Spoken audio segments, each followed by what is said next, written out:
Hi lovely people, I'm Kanak. Welcome to your favorite cooking channel Ready Steady Eat. Today I'm going to show you how to make bread upma. This is a very tasty Indian snack or breakfast. This is a very easy preparation which is made out of crumbled bread with some onions, tomatoes and other spices.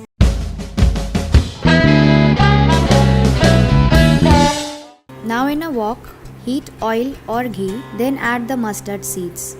When you hear the crackling sound of the mustard seeds, it means they are getting fried. Now add the cumin seeds along with the chana dal and the urad dal and fry them until they start to brown a little. Next, I am going to add the onions and fry till they become little transparent. Once that is done, now add the green chilies, ginger and curry leaves and fry them for a minute.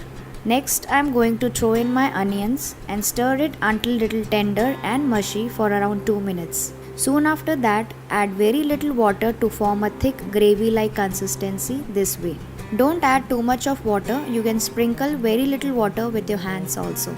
Now stir in the pieces of the bread and toss nicely and sprinkle salt, turmeric powder and red chili powder and mix well so that all the bread pieces are nicely coated with the masala. Do not overcook it as we don't want the bread pieces to be very soggy or stick at the bottom of the pan. If the mixture looks too much dry, then sprinkle some more water on the top and reduce the flame. Now add the lemon juice and coriander and mix well. Now it is done. Now serve hot and garnish it with some more coriander on top with wedges of lime.